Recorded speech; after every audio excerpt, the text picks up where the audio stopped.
বৈষম্য বিরোধী আন্দোলন শুরু হয়েছিল 1 জুলাই 2024।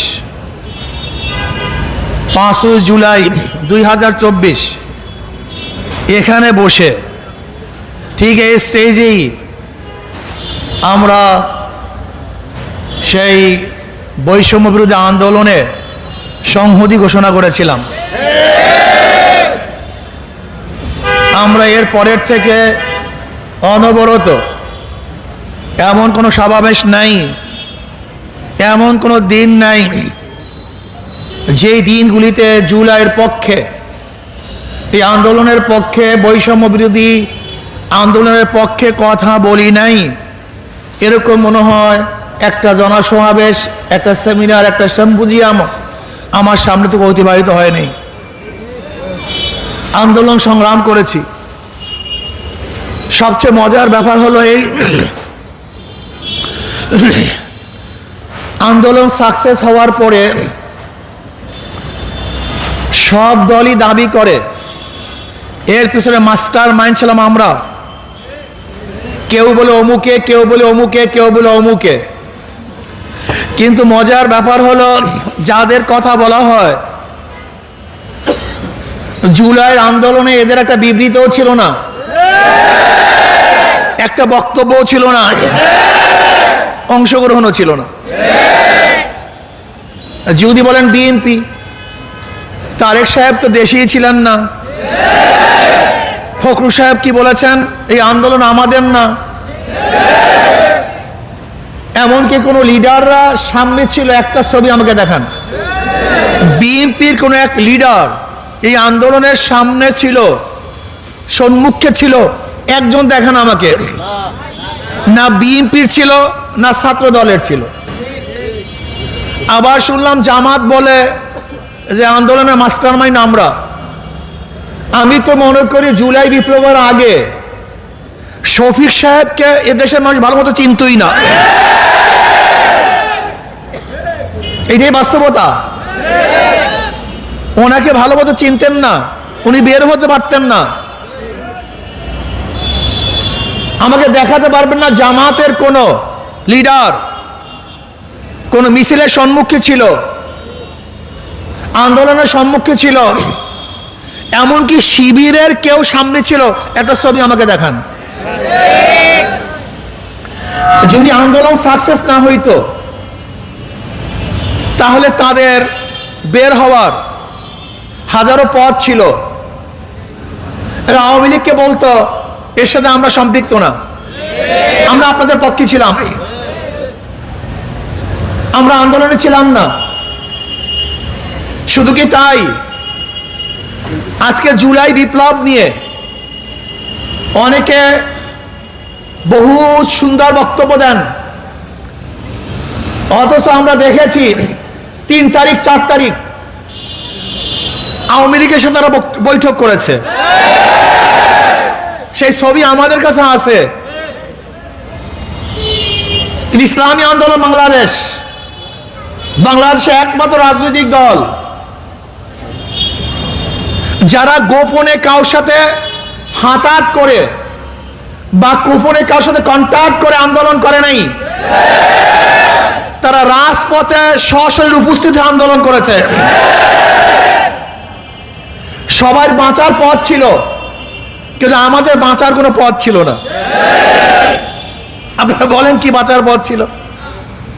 আপনি দেখুন তখনকার জমানার আওয়ামী লীগের বিরুদ্ধে আমি যে বক্তৃতা করেছি, সেই ব্যক্তি দেখলে শুনেন, আমরা স্পষ্ট বলেছিলাম আমাদের ফয়সালা হবে রাজপথে, এসি রুমে আমাদের কোনো ফয়সালা হবে না।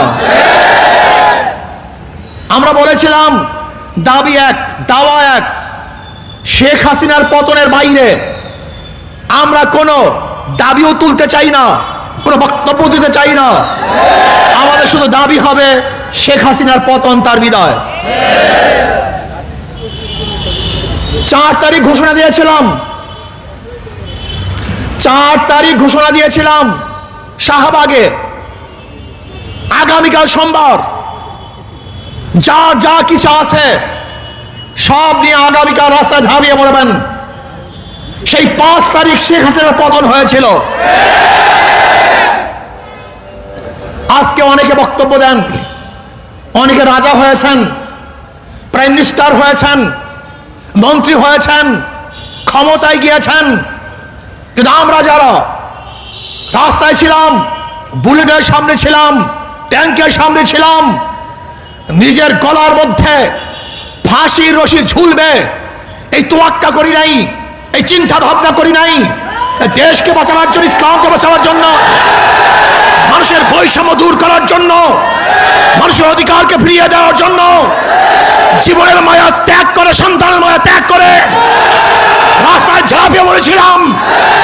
আজকে বাংলাদেশের জনগণের সাথে গাদ্দারি করবেন, গ্যাসের দাম বাড়াবেন, তৈলের দাম বাড়াবেন, মানুষকে খুন করবেন, হত্যা করবেন, বাংলাদেশের মানুষ সহ্য করবেন ইনশাআল্লাহ।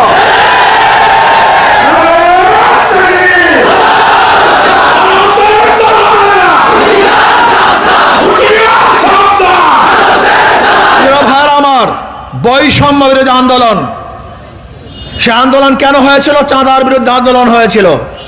কিসের বিরুদ্ধে? যেন বাংলাদেশে কোনো চাঁদাবাজি না থাকে।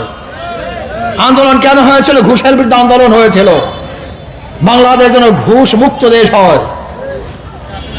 আন্দোলন কেন হয়েছিল? জুলুম মুক্ত আন্দোলন, বাংলাদেশের জুলুম অবিচার না হয়। আন্দোলন কেন হয়েছিল? ধর্ষণ মুক্ত বাংলাদেশ করার জন্য আন্দোলন হয়েছিল। আন্দোলন কেন হয়েছিল? গ্যাসের দাম কমাবার জন্য, তৈলের দাম কমাবার জন্য, মানুষের নিত্য প্রয়োজনীয় দ্রব্যমূল্যের দাম নিয়ন্ত্রণে থাকার জন্য আন্দোলন হয়েছিল। কিন্তু আজকে কি দেখেছি? বিএনপি সরকার আসার পরই জানি না সাংবাদিকরা কতবার রিপোর্ট করেছেন, এতবার তৈলের দাম বেড়েছে, গ্যাসের দাম বেড়েছে, বিদ্যুতের মূল্য বেড়েছে। এখন নাকি বিদ্যুৎ হলো হোমিওপ্যাথিক ডোজের মতো, বিদ্যুৎ মাঝে মাঝে আসে, মাঝে মাঝে চলে যায়। বিদ্যুতের অবস্থা এরকম, বিদ্যুৎ বিল ব্যবহার যা করবেন তার ডাবল আসবে। আমি বিএনপি সরকারকে বলবো, এই মানুষকে জাঁতা কলে পিষ্ট করার জন্য আপনাকে ক্ষমতা বসিয়েছিল? এই মানুষকে গ্যাসের দাম বাড়াবার জন্য আপনাকে বসিয়েছিল? তৈলের দাম বাড়াবার জন্য আপনাকে বসিয়েছিল? আজকে চাঁদাবাজি করার জন্য আপনাকে বসিয়েছিল? না তো। আন্দোলন করেছিলাম আমরা, রক্ত ঝরিয়েছি আমরা, আহত হয়েছে আমাদের লোক। ইসলামী আন্দোলনের, ছাত্র আন্দোলনের বহুত মানুষ শহীদ হয়েছে। জীবনের মায়া ত্যাগ করে রাষ্ট্রকে তামির করার জন্য, গঠন করার জন্য, মেরামত করার জন্য হাজারো নিষ্পাপ সন্তানেরা, ছাত্ররা এই দেশকে তামির করার জন্য, মেরামত করার জন্য ঝাঁপিয়ে পড়েছিল। কিন্তু আজকে আবার কি দেখেছি? আবারও মারামারি। সরকারি দল, বিরোধী দল আবারও মারামারি শুরু হয়ে গেছে। আপনারা মারামারি করবেন কেন? সংসদে আপনারা বক্তব্য দেন, বিরোধী দলের লোক সংসদে আছে, সরকারি দলের লোক সংসদে আছে। যদি কেউ অন্যায় করেন সংসদে ফয়সালা করুন, কিন্তু ক্যাম্পাসে কেন? নিরীহ জনগণকে হত্যা করবেন কেন? তাদেরকে অ্যাসাল্ট করবেন কেন? তাদেরকে হল ছাড়তে বাধ্য করবেন কেন? ভাঙচুর করবেন কেন? এর জন্য আন্দোলন হয়েছিল? এর জন্য ছাত্ররা জীবন দিয়েছিল? আবু সাইদ মুকদুকি এর জন্য জীবনকে বিসর্জন দিয়েছিল? আমি বিএনপি সরকারকে বলবো, আসলে আপনার শিক্ষা হয় নাই, আপনার শিক্ষা হয় নাই। মাত্র কয়েকদিন আগে ঘটনা ঘটছে। আজকেও যদি আপনার শিক্ষা না হয়, কবে শিক্ষা হবে আমি জানি না, কবে আপনি রাষ্ট্র চালাতে পারবেন আমি জানি না। শোনেন, মিঠা কথায় পেট ভরে না। ওই নরম নরম কথা বলবেন আর গ্যাসের দাম বাড়াবেন, নরম নরম কথা বলবেন, মধুর মধুর কথা বলবেন আর তৈলের দাম বাড়াবেন, বিদ্যুতের দাম বাড়াবেন। বাংলাদেশের জনগণ নীরব আছে, কিন্তু এই নীরবতা যখন ভাঙবে, আবার গর্জে উঠবে, ওই বিগত সরকারের মতো আপনাকেও এ দেশ থেকে পালাতে বাধ্য করবে ইনশাআল্লাহ।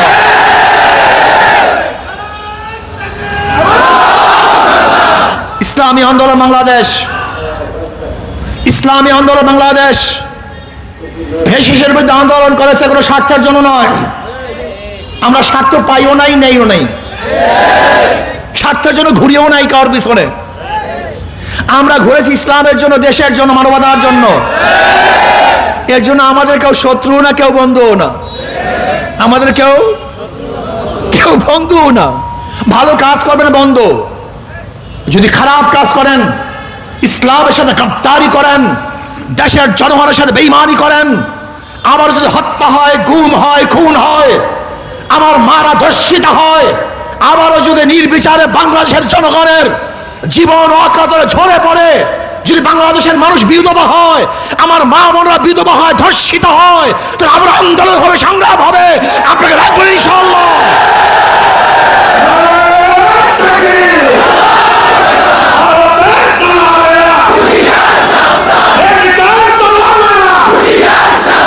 গ্যাসের দাম কমাতে হবে, গ্যাসের দাম কমাতে হবে, গ্যাসের দাম, বিদ্যুৎ বিল, তৈলের দাম, নিত্য প্রয়োজনীয় দ্রব্যের দাম নিয়ন্ত্রণে রাখতে হবে। ক্লিয়ার কাট কথা।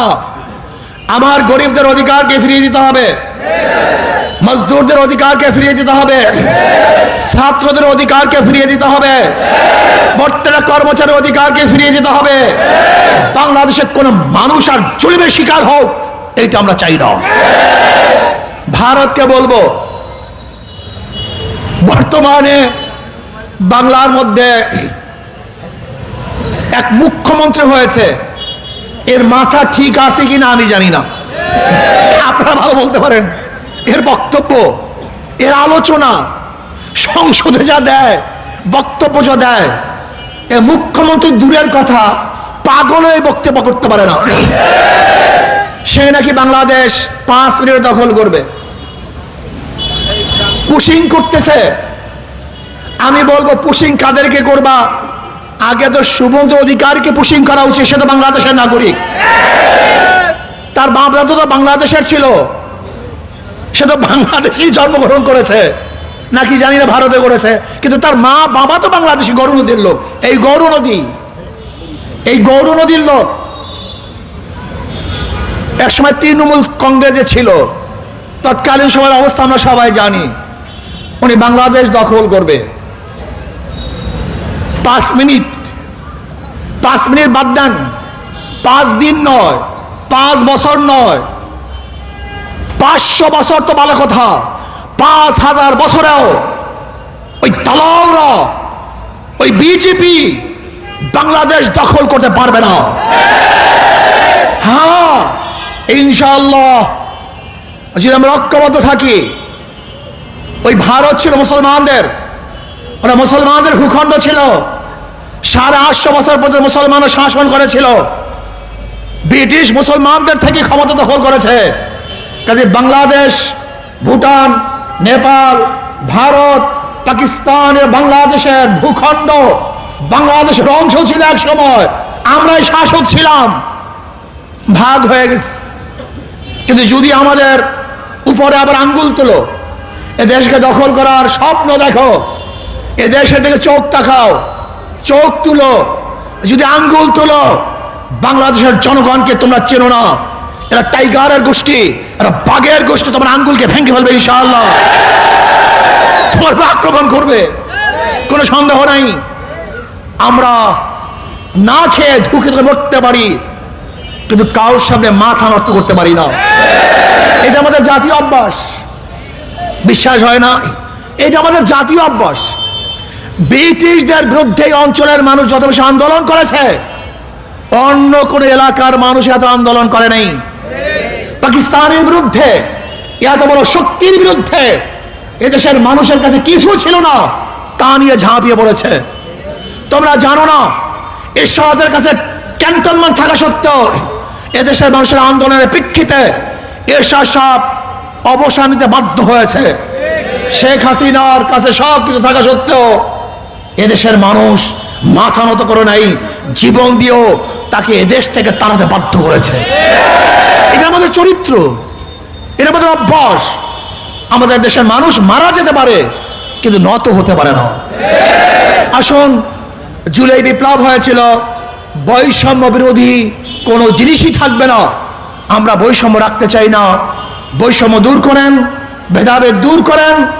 আজকে আবারও যেভাবে হেলমেট বাহিনী বের হয়েছে, সেই ফ্যাসিস্টের আমলের সমস্ত স্মৃতি আবার আমাদেরকে স্মরণ করিয়ে দিচ্ছে। ওই সময় হেলমেট বাহিনী, এখনো হেলমেট বাহিনী।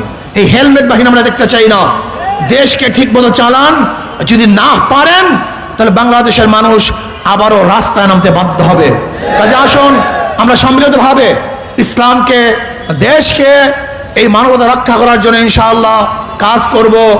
আশা করি ইনশাআল্লাহ আমরা যদি সবাই সংঘবদ্ধভাবে কাজ করতে পারি, অবশ্যই ইসলাম হুকুমাত কায়েম হবে। আল্লাহ আমাকে আমাদের সবাইকে কবুল করে নেন। এখন মিছিল হবে।